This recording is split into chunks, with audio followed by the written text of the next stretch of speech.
Welcome to the Ask Ezra Intimacy Coaching Podcast, a peek behind the curtain of some of the most intimate conversations that people have with Ezra as an intimacy coach. Join us for a session already in progress.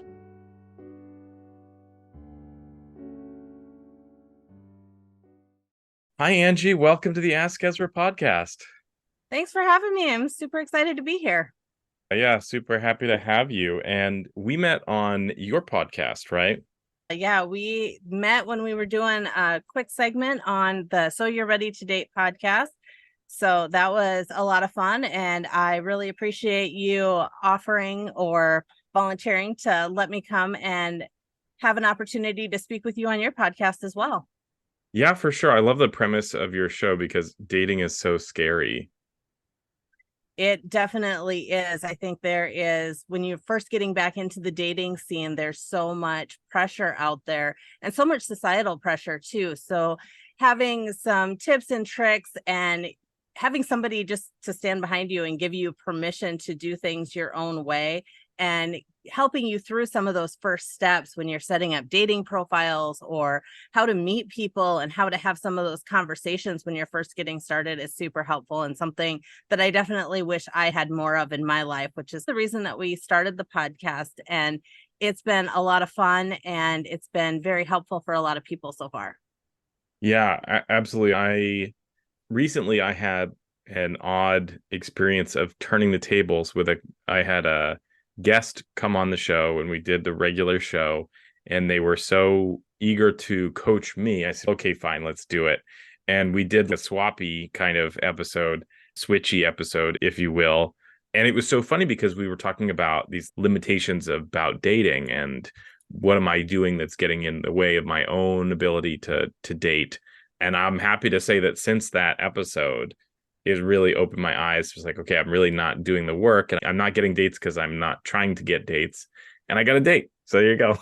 Oh, congratulations. That's always fun when you get that, when you go out there and do that too. And I think a lot of people put so much pressure on themselves to go get a date and to do it a certain way. And they take the fun out of it. And it gets so nerve-wracking that they talk themselves out of it and are afraid to go do the work to go find that date. And just sitting back and reminding yourself that it's supposed to be fun. You're supposed to have fun with your significant other and with the person that you're with. So when you take that pressure off and you just go out with the expectation of having fun, the process is so much more enjoyable and it makes it more enjoyable for you to go out and get those dates too. Yeah, absolutely. I think about it instead of interviewing for a job, I think about it as like friend finding. And then some of those friends might end up being partners. For sure. I know when I first uncoupled from my ex, found out that I didn't have a lot of friends, which is how I got into this work and into this line of what I'm doing.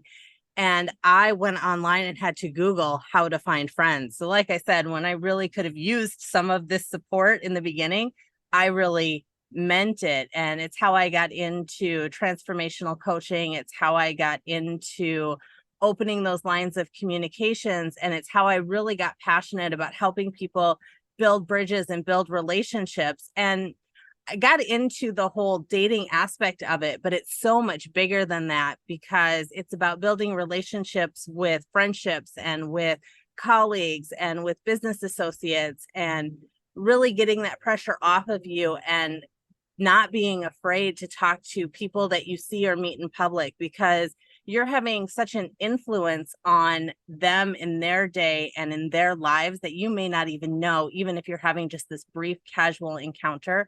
So I got really passionate about that because there's so many people that are just craving that relationship. And once you start doing that, it opens up a whole new world and it helps people make these connections that they never knew were possible. Yeah, for sure. It's so funny because you mentioned this is the advice that you would have wanted to get. And that's exactly where I'm at too, right? I do this like radical sexual acceptance and intimacy coaching, and it's about healing trauma and healing our heart and bringing in acceptance and battling, if you will, this denial or this non-acceptance. And that's exactly what I needed to hear too. I was in the closet for a long time, and it is so much better outside. So For sure. For sure. And I have to say, even though I've come such a long way in the relationship domain and I got my coaching certification and I go out and I work with people, some of what you're talking about is still a really challenging concept for me. And there's still a lot of stigma, and that's still something that I'm working on, which is another reason that I'm excited to be here with you today to see what that could potentially open up for me just from having a conversation about it. yeah, for sure. So before we get into that, and I am very excited to get into that, but what is the number one dating advice nugget that you have gleaned from your work on that podcast? The number one thing is to go out and just have conversations with people and focus on the other person. Don't make it about yourself. Genuinely be interested in other people. And when you're genuinely interested in the person that you're talking to, you're going to form genuine connections, and you're going to find relationships and connections and what you're looking for in the least expected places. Sure. Yeah, absolutely. Fantastic. And then what would you describe as, you mentioned transformational coach. So what would you describe that as? How would you describe that work? So transformational coaching is where I got my certification, is heart-centered transformational coaching. So it's really intuitive coaching. So when you come work with me and when I'm working with you, it's not my job to tell you what to do and to give you those steps. My job is to ask those probing questions and to help you see what your intuition is telling you, and to help you find the path that is right for you, and to help you find what you think is a big goal and to help you think bigger, because everybody out there has greatness inside of them. And so to transform the parts that you're feeling very stuck, that you're feeling very, what's the word that I'm looking for besides stuck, but you're feeling where you're not being successful, where you're not living up to your potential, where you're feeling very shut down, and to open that up so that you can bridge the gap and you can live the life that you truly love and that you deserve. And I do that in multiple domains. We do that in all areas of life. But one of my passions is really to help people with those relationships, because that's where I had struggled for so long. Sure, absolutely. Let's talk about the stigma. So you had mentioned just briefly here that there's like some stigma that can be maybe holding you back. So can you tell us a little bit about that? I actually have done some work and I'm still not even really sure where it stems from, but I feel like I don't fully embrace my sexuality. And some of the things that I have done to try that was I went to a burlesque dancing class. The town that I live in is pretty small, so there's not a ton of opportunities out there to find some of those things. And I also live in a very conservative community, a very conservative state. So finding some of those opportunities has been challenging. But I took a burlesque dancing class, took an aerial fitness class in order to embrace some of those feminine movements. I had talked to my ex about having an open relationship at early in our relationship, and he shut that down pretty quickly. He wasn't comfortable with me being with other people, particularly men. And he decided that he was comfortable going out and being with other people behind my back. But then when I would ask for things in the bedroom, I would get shut down pretty quickly. And he would tell me that he didn't need that or he didn't want that. So I felt like my needs really weren't important. And I don't know if I've thought about it, and I don't know if I had such a stigma or such concerns about that before that relationship. I know I wasn't completely open, but I was also very young before that relationship. So I'm not sure I knew what I wanted before that relationship, but I know that as I asked for it while I was with my husband of 12 years, the more that he denied me and turned me down and told me no, the more I felt like what I was asking for and what I wanted was wrong. And that left me in a position of not really being open or comfortable with what it is that I need or want in that regard? Yeah, I think it's really important to normalize first and foremost. Like, the experience you're having is really common. A lot of people get into a relationship early and it's not a perfect match, and then it's traumatizing, right? So you're certainly not alone. It's definitely something that happens to a lot of other people. And I want to just restate, and you can tell me if I've got it. So what I'm hearing is that you got into a relationship pretty early. It got really serious. There was resistance to being open. There was infidelity. And now, after the fact, you're feeling shame and some resistance to exploring some of these aspects of your sexuality. Yes. Now, I will say that I am feeling less shame now than I did right after our relationship ended, which was back in 2017. But I will also admit that my current partner feels a lot of shame and guilt. He is very strictly Catholic, and we are in a monogamous relationship. He is 100% monogamous, and he feels a lot of Catholic guilt about premarital sex in general, but has no desire to get married. So some of that exploration and bedroom play makes him very uncomfortable as well. Although I have worked hard to overcome some of that shame and be able to comfortably talk about some of this and ask for what I'm looking for. At this point, I am now in a relationship where it's very close to that again. I seem to attract men that are very close to ideas that I am very open to. Yeah, if it's not stated as a need, then it won't necessarily be met. And it's really challenging to know what's the difference between a need and a want. That's a super challenging experience. And I always recommend that you make a list. And this can be especially challenging when you're in a relationship and you value that relationship, and then you can find out that maybe your needs aren't being met, right? But a good way of discerning what is something that you want versus something that you need is to make a list of all the things that you would like to have in a relationship. You make the big laundry list, no need to be shy, and then go down the list and say, can I live without this? Can I live without that? Can I live without that? If everything else is on the list, but they're not poly, is that a deal breaker? If everything else is on the list, but they're not feeling comfortable in their body, or they're not accepting of my sexuality, what is a deal breaker, right? And be honest with yourself about what those deal breakers are. And what's really challenging is if you haven't done that work and you're in a relationship, you could be living with a deal breaker, right? The question that I have is, when you haven't had the opportunity to experiment with stuff that you feel pretty strongly about wanting to experiment with, I think that I would like certain things, but I don't know because I've never had the opportunity to engage in those things. So then my question is, that then a need or a want? And I don't know how to classify that because I have a strong desire to experience that, but I never have.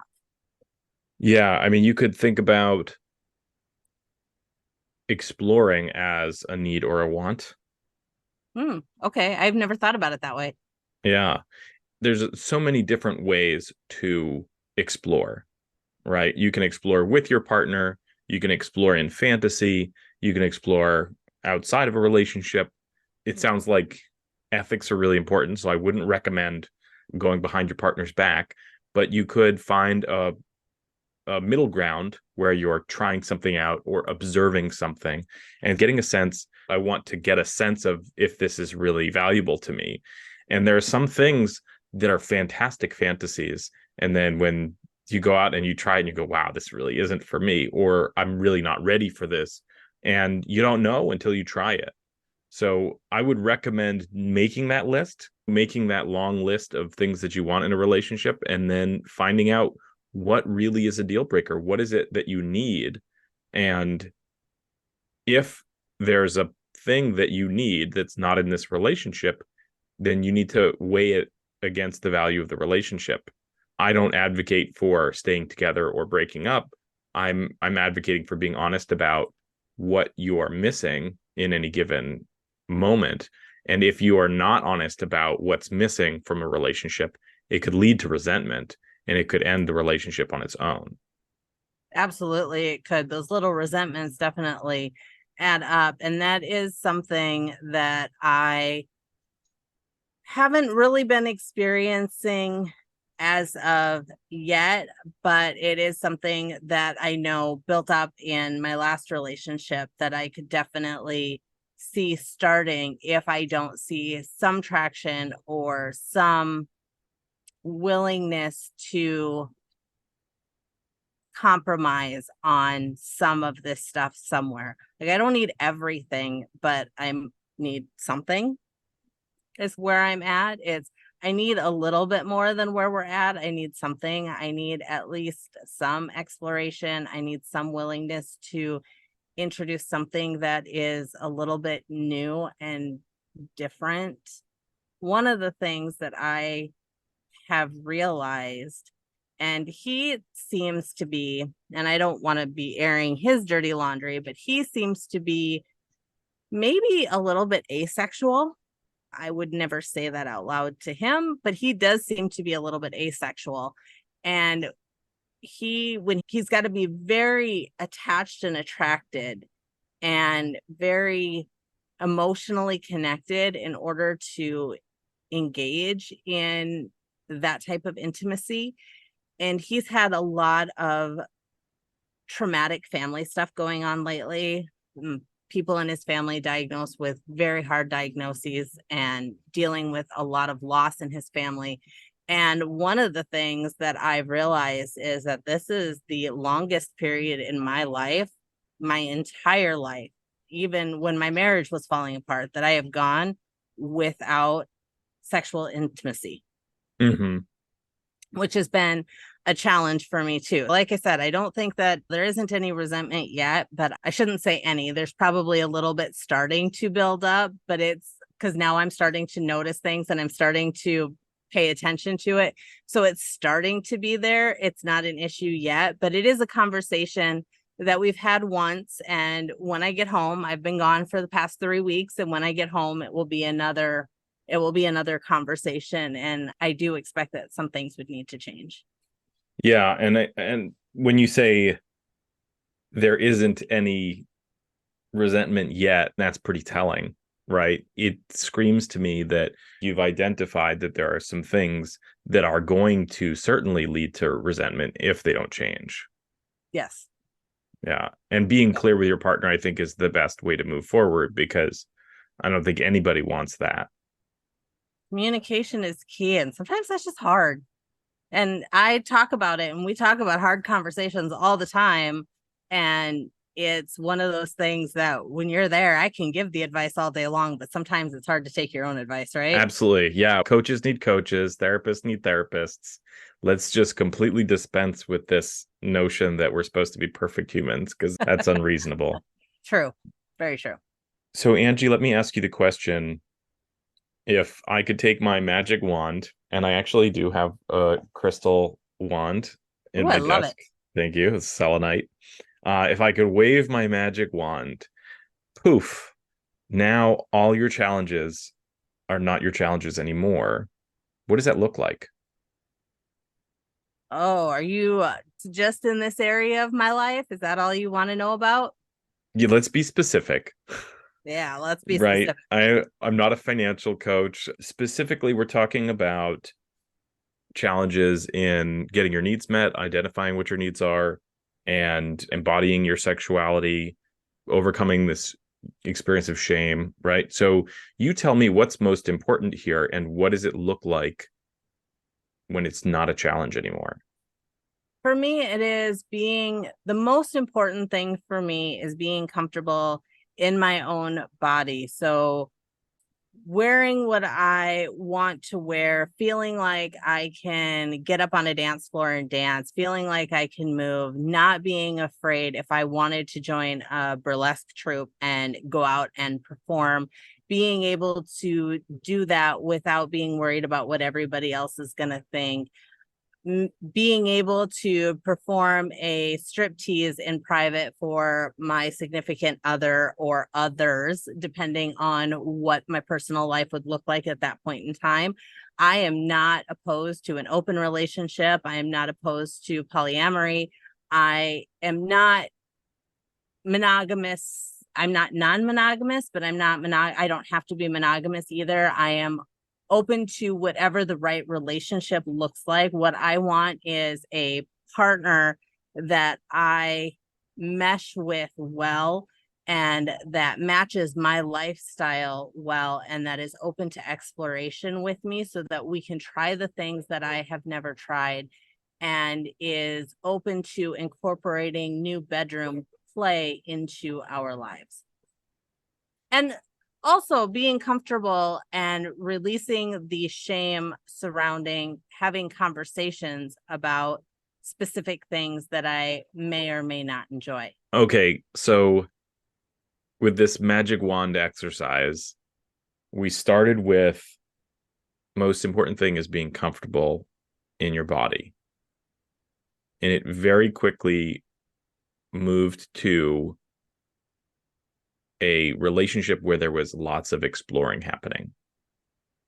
True. And I don't think they're disconnected. I think they are definitely connected. And I'm getting an intuitive hit, and you could tell me if I'm off base, you could tell me that. But the thing that I'm thinking here is that there's something undermining your sense of value. There's something undermining your sense of feeling powerful in your body and feeling powerful in your sexuality. And it's inspiring you to settle. It's inspiring you to take things that are in front of you that don't meet your needs. And I wonder, is that something you want to continue to do? Because I'm here to encourage you to make the choices that feel the best for you. Is that a choice that you want to continue to make? No. If it was, I probably wouldn't be talking to you. Yeah. And that's so important to be able to see. And it's not an easy road to get to a place where you're not settling and you're really picking something that is in line with how precious your time is. But I think it's worth doing. True statement. That's a fair observation. So you mentioned going to a burlesque class and doing a aerial fitness class, and that these things have helped you feel a little bit more confident. What would you need to do to be supremely confident in your body and in your sexuality? I feel finding outlets to do more of that. So I went, but that was the only class in my area. If there were continuation of classes, if there were more, I would take them because I feel that is hugely helpful. The instructor made me do things that I was supremely uncomfortable doing, and it was good for me. I do like to push myself outside my comfort zone. I do that on a regular basis. And in order to grow in this area and in order to embrace and own that, I feel like I need more outlets to push myself outside my comfort zone in this area. And I have struggled where I live to find outlets for that. Yeah, that makes a lot of sense. And I think there's a lot of people who are challenged geographically, let's say, right? So the question is, what steps can you take given your geography that would help you feel powerful. I've been researching other classes. There is a pole dancing class that is offered, but it's about 3 hours away. And I have strongly considered making that drive at least once a month just to go up and do that. The investment in the class isn't so bad, but then the investment in figuring out how to find a place to practice where I'm at and what I would need to do, because I don't currently own my place, has also led to a few challenges. So that's something that I'm currently working through, but something that I'm invested in figuring out a solution for as I continue to move forward, because it is owning my sexuality, feeling comfortable in my skin, feeling comfortable in my body, and feeling confident in myself sexually is something that is important to me at this point. Yeah. And if that makes sense, it's a whole day, right? 3 hours up, you do the class, 3 hours back. It is a lot, but if that's what helps you take that next step, I think it's worth it. It's just in order to practice, and in order, like, I don't want to make that investment once a month and then not have a way to practice and not have a way to continue to improve, and then take a whole month off and not actually be gaining anything physically, not just the sexuality side, but also physically from that class. So setting up a place to practice in my home, or finding a studio, or finding some place that I can continue to practice at home is also important before I actually take that step in that investment. So that's what I've been researching next, now that I've found an outlet someplace. Sure. And it may not be the next step, but they're definitely amateur nights at strip clubs, and they're pretty widespread.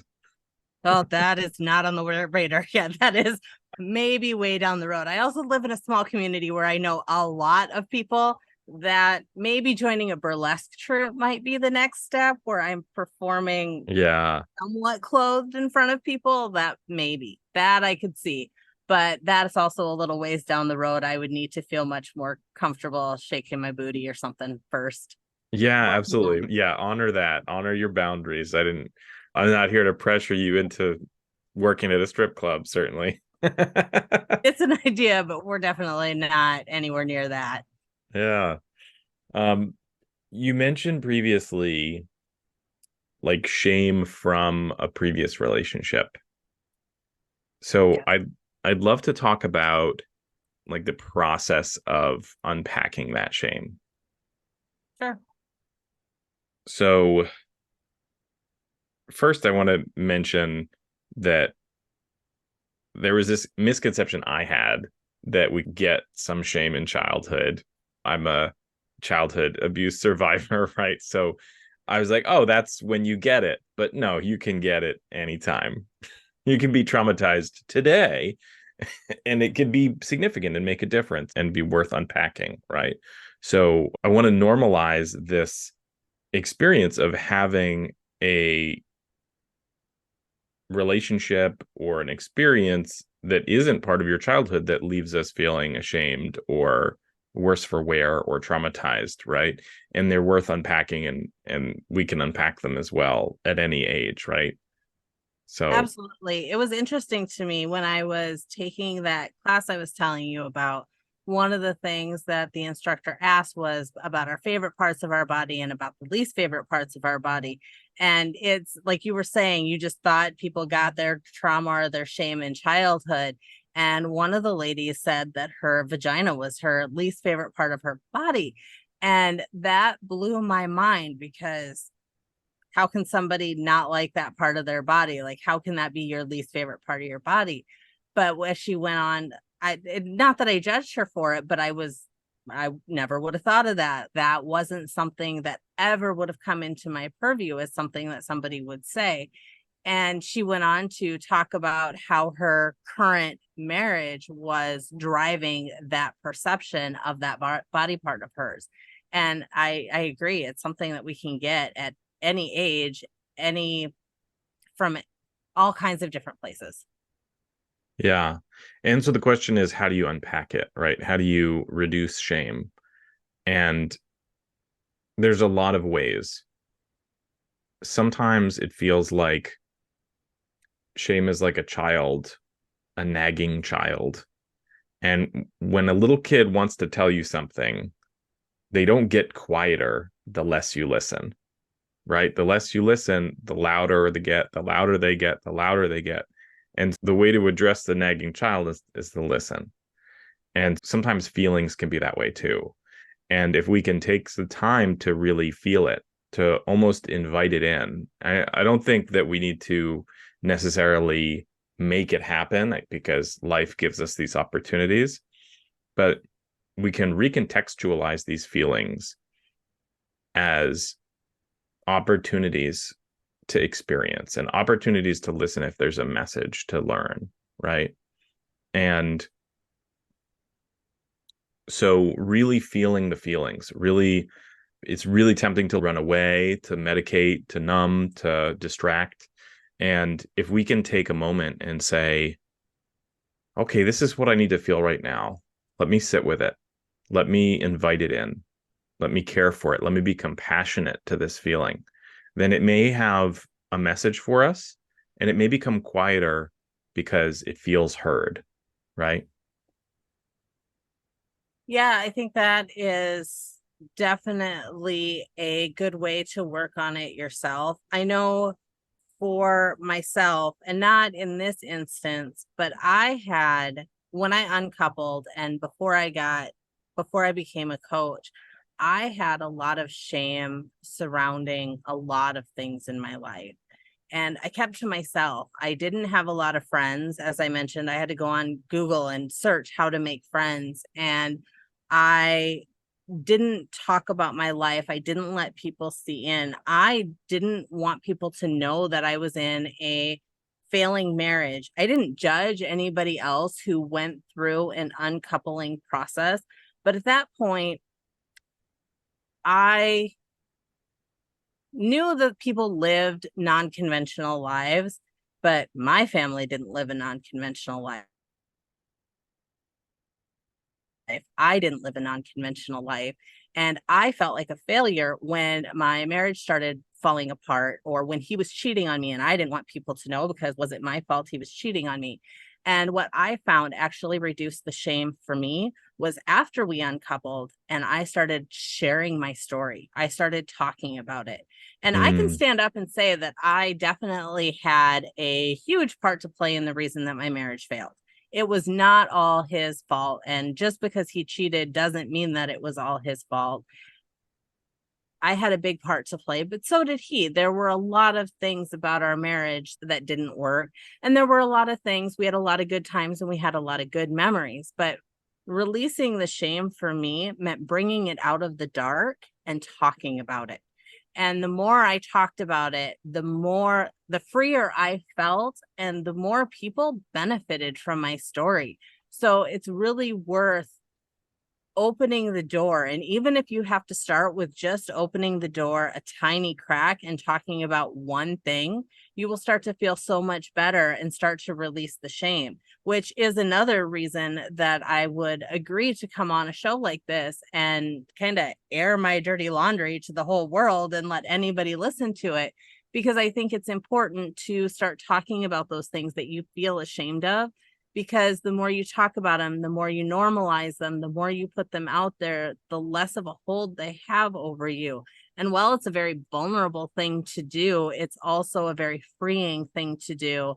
And it helps me be personally, when I do this, it helps me be just a little bit more comfortable talking about what it is I enjoy or talking about what it is I want or being just a little bit more comfortable in my body. absolutely. It's remarkable that you use the phrase bringing it out from the darkness. Because on my notes of the things I was about to talk about is shame dies in the light, Mm-hmm. right? And so when we share a shame, it's an opportunity for community healing. And shame is a tool that a society or a member of society can use to control. And when you connect with compassionate community members, when you connect with your support network and you're able to name that shame and talk about it, you're bringing it into the light, and shame dies in the light. So absolutely good on you. You're on the right track for sure. Yeah. And Thank you. Thank you.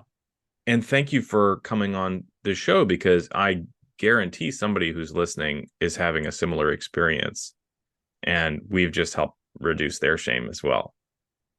Yeah. Talk about it. I don't care what it takes.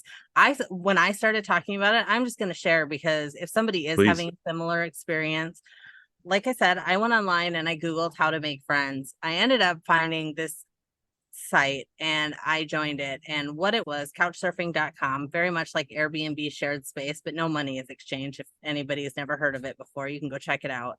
You do have to pay for it now, but at the time I didn't.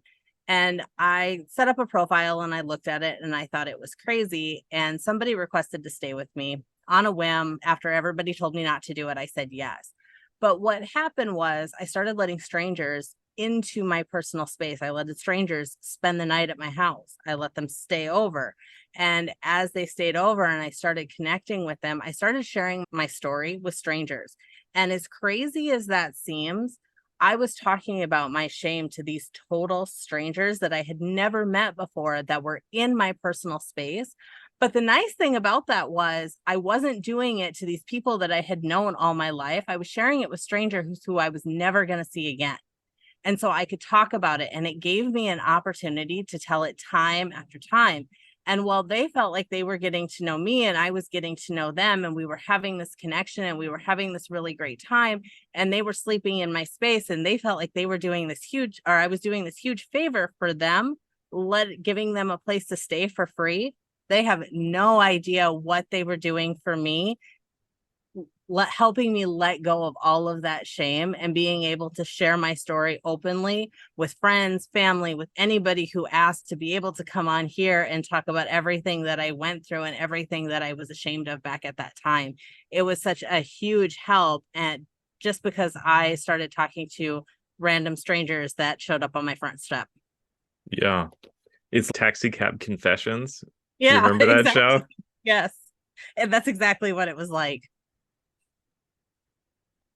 Okay, so I want to give you two more tools. I think that's wonderful. And I love that nothing's free, right? So it's like they paid for their couch space by being impromptu therapists, right? They didn't even know it. They still don't.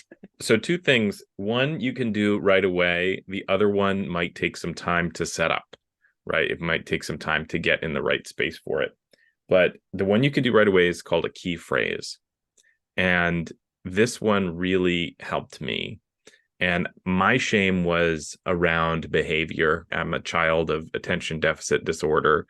And so there was like impulse control, and a lot of shame came from people who are trying to control me in a classroom or other environments.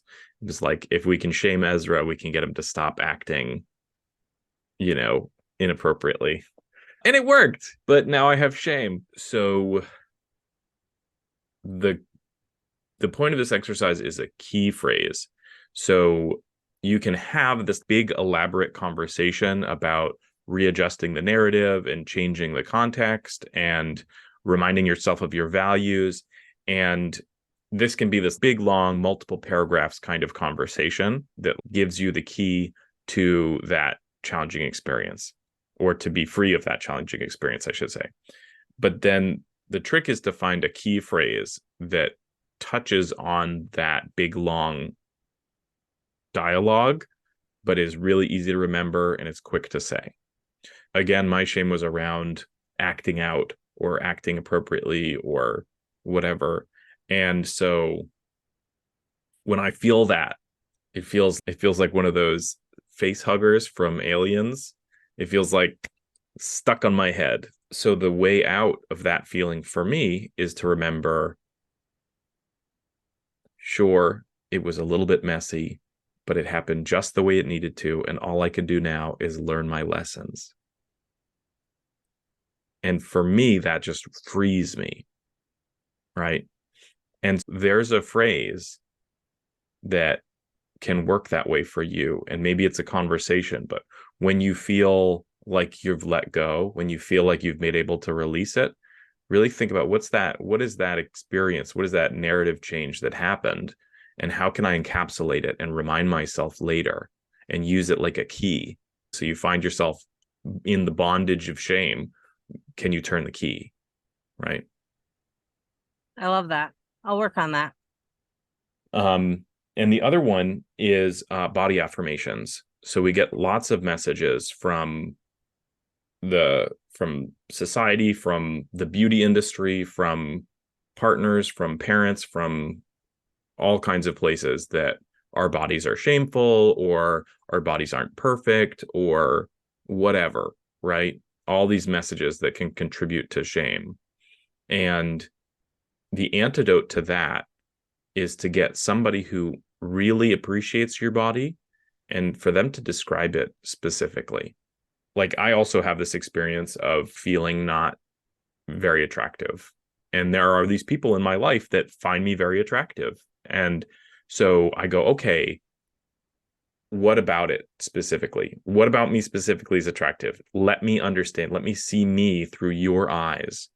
And you can really shift your perspective, right?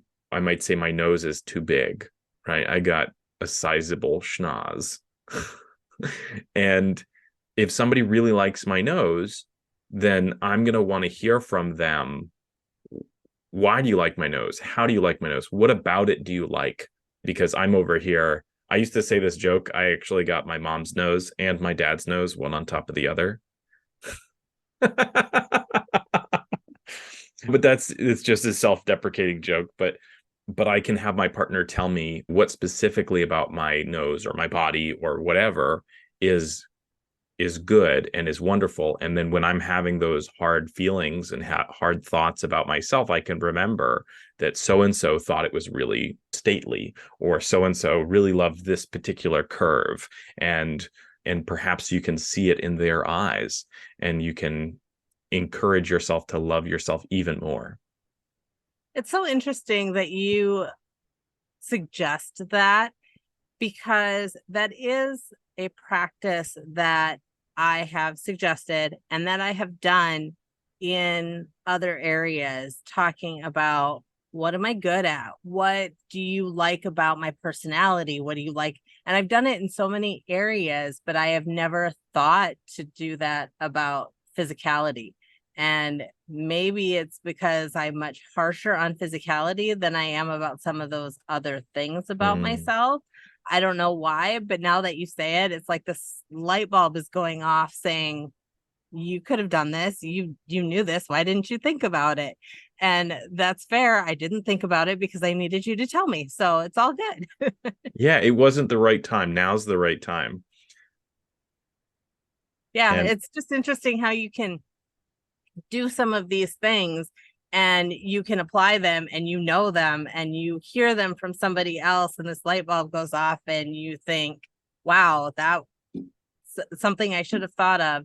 And it's the perfect timing that you do need to hear it. So thank you. My pleasure. Yeah, this is what I'm here for. And I would say it is really the perfect time. And you've got all this practice of doing it in a different context. And so I know you're going to be good at it. Oh, awesome. Awesome. That was very helpful and enlightening and maybe a little bit disturbing all in one. Yeah, oftentimes the truth is disturbing. Yeah.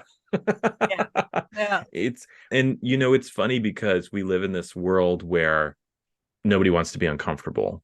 And I understand that. And I understand the impulse to insulate from others. But in the end of the day, we can't grow unless we're uncomfortable with where we're at. Right. And it's a strange balance of accepting where we're at and also saying, I don't want this to be what it is tomorrow. And that takes some discomfort. Like, teachers are supposed to make you feel a little bit uncomfortable because otherwise there's no impetus to grow. So I'm happy I made you a bit uncomfortable. You did a good job. Fantastic. Thank you so much, Angie, for coming and for being so vulnerable with us. Again, thank you for having me. I really had a great time, as uncomfortable and as disturbing as that might have been.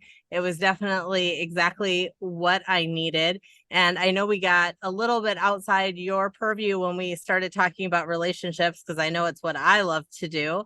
So if it's okay for you, I would like to tell all of your listeners that if they would like to learn more about relationships and having conversations and maybe hearing more about how to build those strong relationships, you can find me on So You're Ready to Date on Spotify podcasts. Fantastic. And that's So You're Ready to Date podcast. Is there any other way that people can get a hold of you, or do you have anything else coming up that you want to let us know about? If anybody wants to reach out, we are on the socials, on TikTok, on Instagram. Those are all linked in our show notes on the podcast. And you can also reach us at soyou'readytodate@gmail.com if you have any specific questions or any anonymous questions or anything that you would like us to speak to very specifically and privately. Fantastic. Thank you again, Angie. It was a pleasure having you. And yeah, thanks for having me on your show. So go check out their podcast. You get to see our episode. Awesome. Thanks a lot. Thanks for watching the Ask Ezra Intimacy Coaching Podcast. Support our show at patreon.com/AskEzra. Join us at the personal growth tier and receive a special thank you on the next podcast episode.